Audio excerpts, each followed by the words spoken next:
In most of my videos, I've examined the overall style of a particular director, but for David Lynch, I decided to focus in on his first feature, Eraserhead.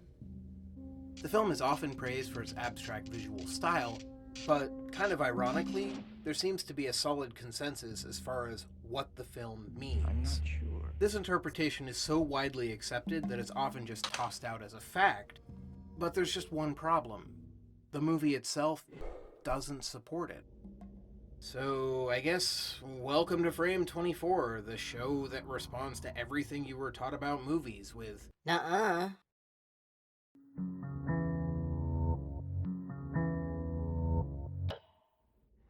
Imagine you've just seen Eraserhead for the first time.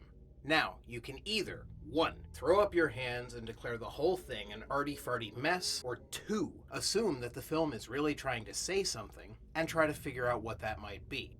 Luckily for you, the internet has made option 2 easy cheesy. Everyone agrees.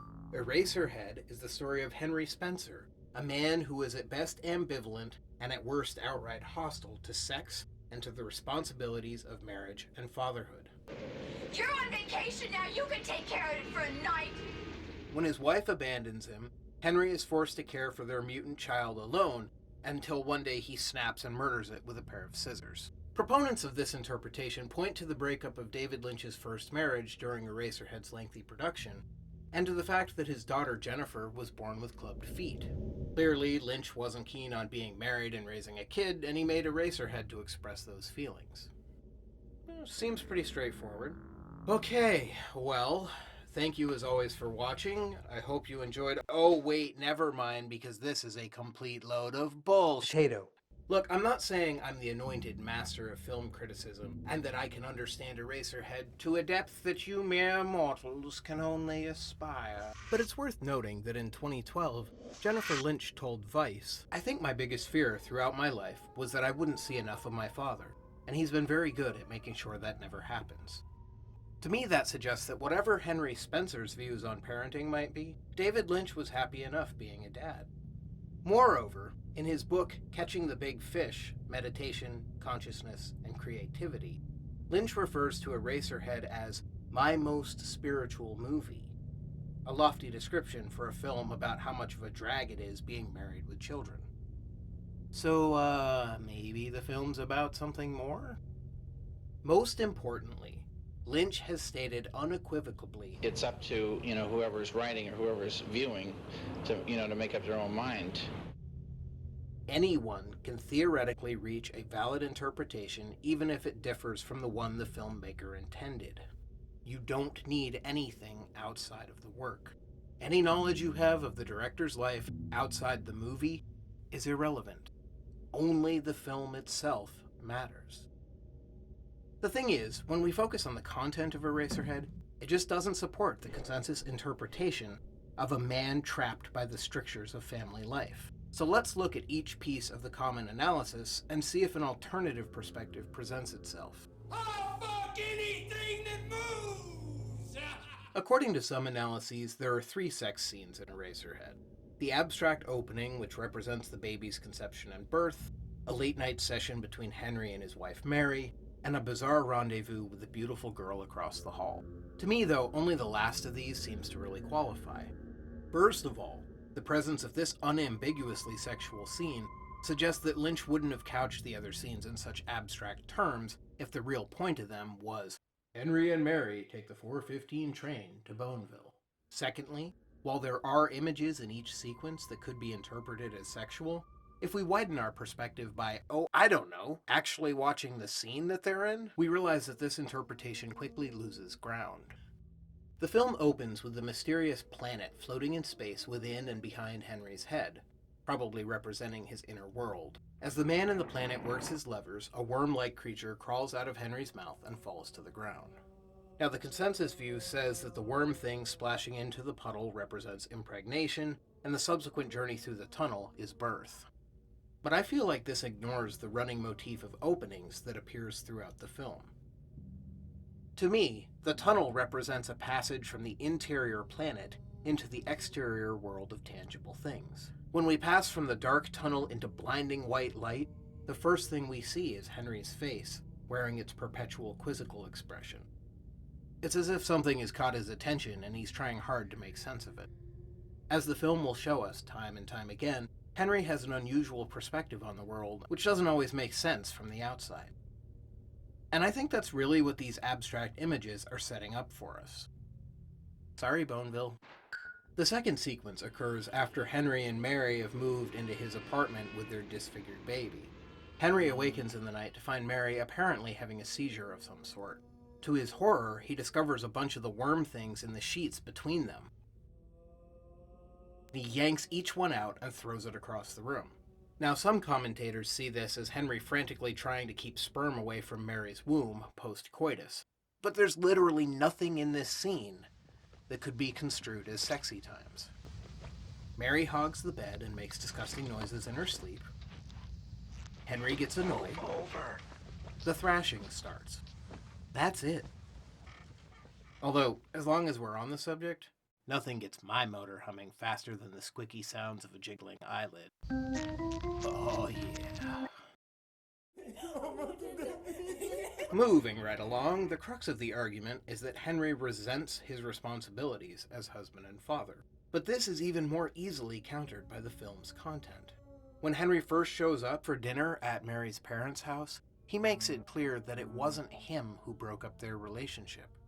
Later, when Henry comes home and he watches his wife trying to feed their child, his whole face lights up. He likes having a family. And after Mary decides she's had enough and bails, Henry fusses incessantly over the baby, worrying about it as it gets sick, and resisting the urge to leave the apartment when the baby cries, even to check the mail. He may prove to be an inept parent, and he may make catastrophic, irrevocable decisions. But throughout the film, he really tries to be a good dad. Except when he stifles the baby in the hopes of getting some sweet, sweet potato in. What the hell?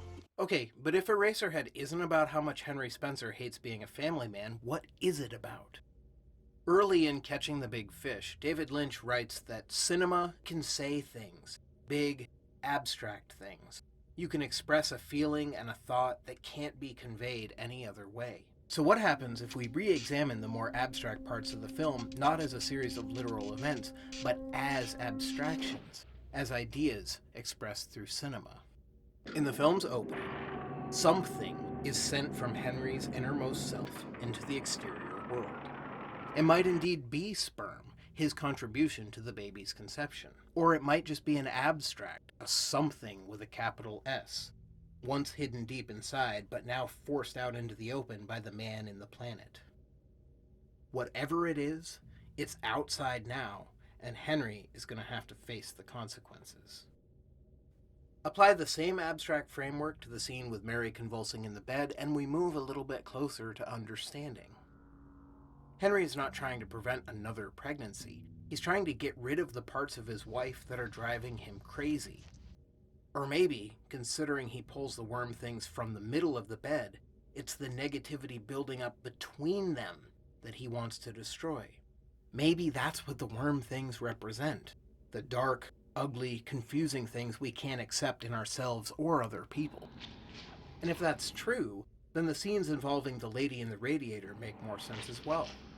Despite being generally closed-mouthed about the meanings of his films, Would you like to expound on that a little? No. Lynch has admitted that he saw the lady in the radiator as a symbol of hope.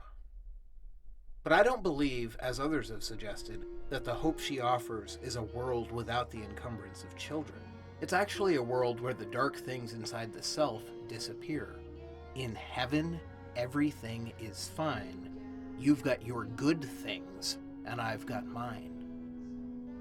Also, this interpretive lens helps to explain the dream sequence, if it is a dream sequence, where Henry's head is replaced by that of the screaming baby. He's afraid that the darkness inside him has caused the child's mutations, that everything really is his fault, and that the things inside his head can only destroy, like an eraser. And he's not the only one who's afraid. When the beautiful girl sinks into the pool on Henry's bed, she sees the planet inside him for the first time and withdraws in fear. Later, when Henry sees her entering her apartment with another man, we get a momentary flash of Henry from her perspective. And once again, his head is that of the screaming baby. Henry registers her look of disgust as she closes the door, leaving him once again completely alone. It's immediately after this that he decides to cut away the baby's bandages. The end of the film also takes on a new character when viewed through this abstract framework. Perhaps killing the baby represents Henry purging himself of the darkness within. It's not an easy task. These pieces of the self do not go quietly, and their struggle to remain dominant over Henry's life is the stuff of nightmares. But in the end, he succeeds. The dark planet ruptures, the eraser shavings blow away, the levers jam, and he joins the lady in the radiator at last. Everything is fine. Well, what do you guys think of this interpretation? Honestly, there's so much more I'd love to talk about Eraserhead, about other David Lynch films. He is one of my favorite directors, and it's really been a treat getting to go back through his filmography over the last month. I'd like to revisit some of his other movies in future videos. For now, though, stay safe, happy, and well, and I'll see you on the flip side. I don't know much of anything.